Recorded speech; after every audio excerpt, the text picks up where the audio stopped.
What is up? What is up, everybody? It's your boy, Real Estate Mr. Sav. You know what it is.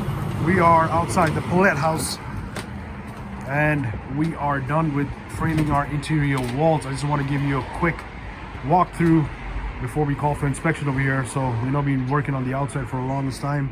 In the middle of winter, we moved this project on the inside, and now we got frame up. As you can see, this is the main door that actually enters into this 2-unit house. So this is going to be the entry door to the second unit, or the main floor unit. That's going to be the entry door to the basement, which is shared common space. And then we go up this way, up the stairs, and we come up to a vestibule. We go up there a little bit later, but there's a vestibule there that goes into the second unit on the top there. But we've got our frame up. As you can see, it's an ADU, so we have to have proper fire separation. We got a 5/8 drywall on top of the top plate, so you have continuous fire separation. If you haven't seen my videos before about that, you have to understand that this is up and down ADU.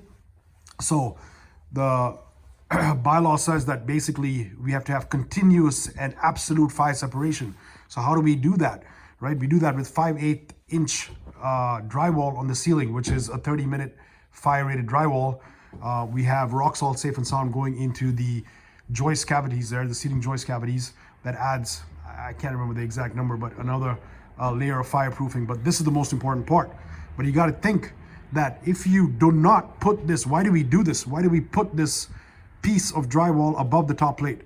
It's simple, because if we don't do that and we have the top plate of the frame, the wall frame, interior wall, it's going right up to the ceiling joist, you have wood on wood, right? And then if you put, when you do the ceilings, if you just do it from this edge to this edge continuously, what happens is that if you have a fire, the wood catches fire, right? Hits the top plate catches fire, and then it hits the ceiling joist, that catches fire, and then it goes all the way up to the upper floor. But with this setup here, you got fire going through the wood catches fire, gets to the top plate, but then it hits the 5/8 inch fire rated drywall, which stops that fire, gives us 30 minutes before it gets up to the next level, right? So that's the whole reason why we have this 5/8 inch drywall on top of the top plate. That gives us fire separation. But look at this unit, it's coming out really nice. We got 2 bedrooms here. That's 1 bedroom on this side as soon as you enter, and another one on that side. This is a kind of narrow hallway. What up, Rodney? Here's our framer. It's kind of narrow hallway because that's really the main entrance door, but we're not going to be using that door because we're actually using this door here.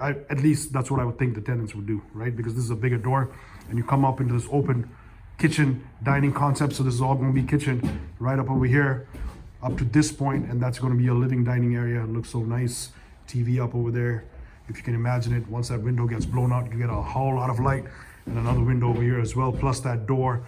So beautiful bright light. Over here we have a laundry room. So you can see over here is our laundry room. So you have in-unit laundry, so you don't have to worry about it, with a big bright window. Side-by-side laundry. You got shelving space. It's quite a big room, very, very nice. And over here we have a bathroom. So we got 1 bathroom on this unit. Nice big bathroom with a bathtub, vanity toilet, obviously. Another bright big window in there, so you get a lot of light as well. Okay, so that's the main unit. Let's go upstairs and see what is going on there.